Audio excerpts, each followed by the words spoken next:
Apple just released the M3 at the moment, and today we're going to see if the M2, especially the MacBook Air 15-inch M2, is still worth it. And we're going to start with the basic one. So day-to-day use for this device, it's literally amazing. You can do all of your tasks that you want. You know, browsing the web, listen to music, everything is perfect on this device. And to be fair, for the price that you're paying, you will expect to be perfect. Now the idea is, most of the Windows computers, they will do the same task that I just said right now, you know, browsing the web and things like this. There's nothing special about it. The thing that is very, very special and I really love about this machine is the battery life. You get about 10-11 hours of battery life. You literally forget to charge it. I personally charge it every 2 days and I'm still doing heavy use with this thing. I'm using it more than just browsing the web and things like this. So we're going to start with the normal ones, right? Browsing the web, everything perfect. But what happens when you push it a little bit? So let's start talking about gaming on this device, because how we all know, Apple is going into the gaming world. And I want to show you guys some footage with Resident Evil Village running on the M2.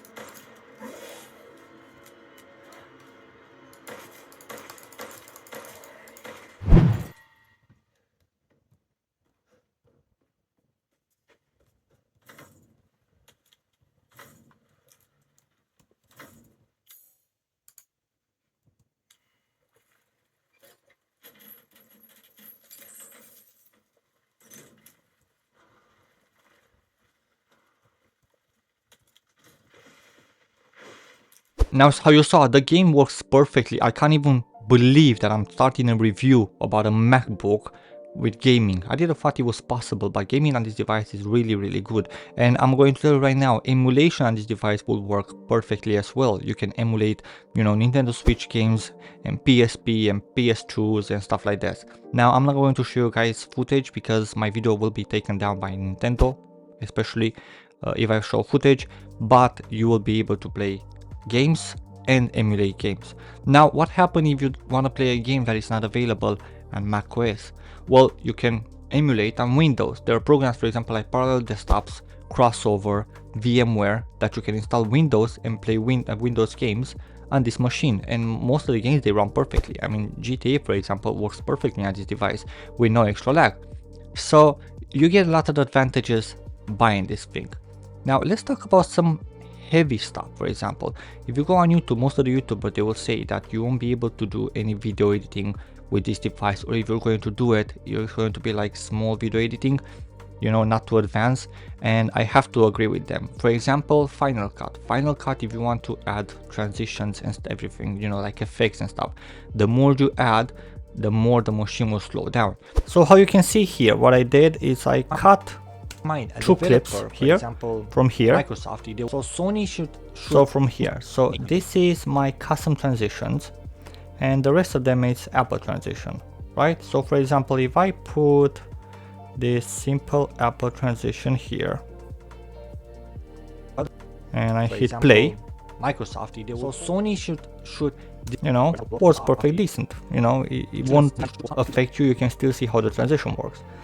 But for example, if I want to use this transition here, which is a zoom in transition,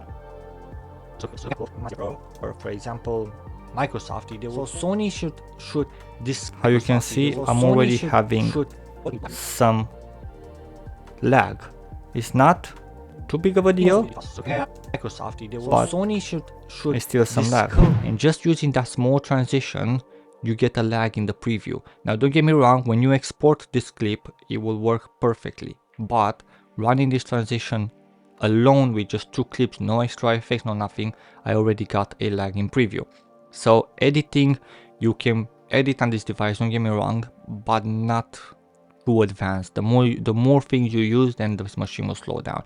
Especially keep in mind that this machine doesn't have any coolers inside of it, so there's no fans, so it will get heated, so then the processor will slow down so you can, you know, get cooler again. So you do get some small things, but you can still edit on this device. For example, I'm using Filmora to edit my videos on this Mac, and I don't have any problem with Filmora. Works perfectly, exports fast, no problems. Now, when it comes to Photoshop, for example, Photoshop works perfectly without any problems. I can generate image, I can do some photo editing perfectly. I don't have any problem with Photoshop and everything that's coming with photo editing. It's just video editing that is more, you know, of a problem. Now, keep in mind, I do all of my editings, including my recording. So how you can see, this Mac is literally recording right now using an iPhone and using the continuity feature that Apple has. So everything that I do, it's on this device, and I can tell you right now, I can't complain about it. It does all of my video editing that I need to do for YouTube. It does my recordings, you know, modifies everything that I do for my YouTube channel. I'm using this Mac. Now here is the problem that I have right now. So this costs $12.99, right? Brand new. But if you go, for example, on eBay as a refurbish, you will be able to buy a MacBook with an M2 Pro with 16 gigabytes of storage with 512 gigabytes of SSD for $15.49. So that's another 250 pounds here in the UK. And there's a very big difference in performance between the M2 and the M2 Pro, especially that the M2 comes with 8 gigabytes of RAM and then the M2 Pro comes with 16 gigabytes of RAM. And if you go on Apple's website, for example, 200 pounds is just the difference between 8 and 16 gigabytes of RAM, while here the 250 pounds is the difference between M2 and M2 Pro and 8 and 16 gigabytes of storage, gigabytes of RAM, sorry. So in my opinion, it will be worth it to look for this device if you're buying it a second hand. Now, a simple search on eBay, you will be able to find this device between 8 to 900 pounds here in the UK, which is still a good price, don't get me wrong. It's half of the M2 Pro, but depending what you want to do with it. If you want some small gaming, you know, some web browsing and nothing too important, you know, just day-to-day use for work and things like this, then the M2 will be perfect for you. But if you're searching this M2 for some video editing, and it's not like video editing, it's like professional video editing, then the M2 Pro will do everything that you want to do. Because keep in mind, programs like DaVinci Resolve will get a lot of lag on the M2, while the M2 Pro it won't. And the problem is not the M2 as a processor, the problem is the RAM that you're getting. 8 gigabytes of RAM is not enough, and I can't believe it. Literally, Apple is still shipping 8 gigabytes of RAM in 2024.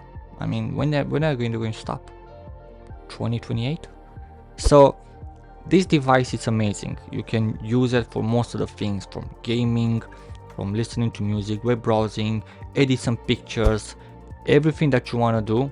This device is amazing. But if you're looking for a Pro, then this device will literally pull you back. But yeah, this is my review of it. I hope you guys like it. If you do like it, don't forget to like and subscribe. Like this, YouTube will notify you when I post a new video. I also do videos like Linux tutorials and stuff like this, and I'm teaching you how to get some services for free, so you don't have to pay money for it. And yeah, if you're interested in something like this, please don't forget to subscribe, and I'll see you guys next one.